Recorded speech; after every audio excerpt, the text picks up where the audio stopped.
It's important for your app to stay up to date in order to give the latest social feeds, news, and weather reports to your users. But in truth, syncing too often can be the worst idea for the performance of your application. My name is Cole McCandless, and there's one hard and fast rule when it comes to syncing your data over the network.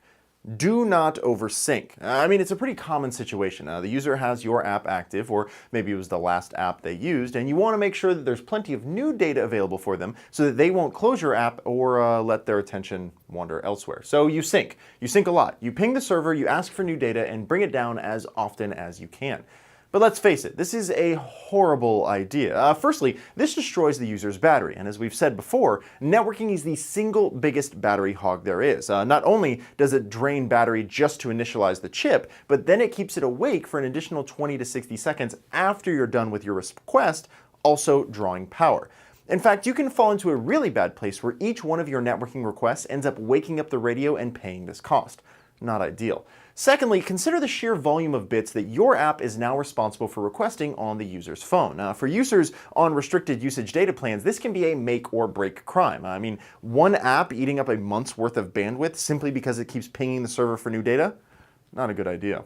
And this is also a double whammy because the slower the connection, the longer the radio stays on to help transfer data, meaning that you're not only being taxed for bits on the wire, but also draining more battery as a result. So syncing too often is bad, but let's be realistic here. Your app needs the data in order to provide the user with the best experience. We can't just cut syncing out completely, right? And the truth is, you don't have to. There's a few handy tricks that you can employ which will give the user the same sense of functionality, but require much fewer requests. The key to this solution is understanding the difference between stuff that has to happen right now and stuff that can be delayed. For example, if the user takes an action requesting that their news feed updates right now, well, then you pretty much have to kick off that request. But really, the second and third types are where you can actually start improving performance. The requests that happen on regular intervals that keep things up to date, but don't need to happen right this second. If it's not super important right now, then you can be smarter about how it's synced. Case in point, you should really never poll the server regularly for updates. You're basically just wasting bandwidth and battery for the server to tell you that nothing's changed. Instead, it's better to leverage other services like Google Cloud Messaging, which will let the server signal the app when there's new content. This will reduce the amount of battery churn the phone is doing and reduce the overall number of server responses that you need to worry about.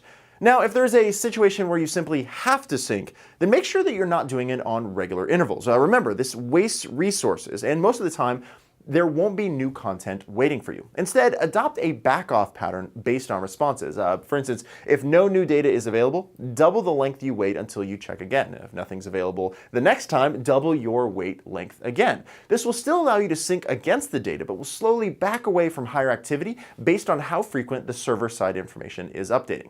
And don't forget, you can also adjust seek frequency based on user activity. For example, if you can detect that the user is driving or running, or if the phone has entered into sleep mode, you can make a good assumption that they won't need data at the same rate. On the other side though, if you've noticed that the phone has been asleep for 8 hours and suddenly starts getting moved around, then there's a good chance the user has just woken up and it might be the right time to kick off a sync request.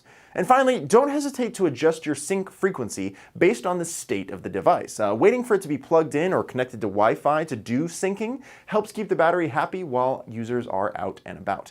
And the good news is that you can update your app to adopt these patterns without having to write a massive amount of code.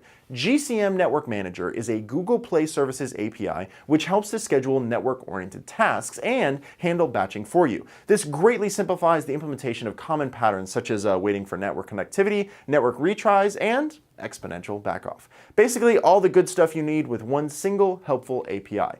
And if you're ever wondering how your application is using the network, make sure to check out the Network Traffic tool inside of Android Studio. It will easily show you the frequency of your data transfers and the amount of data transferred during each connection. Of course, that's what it all comes down to, right?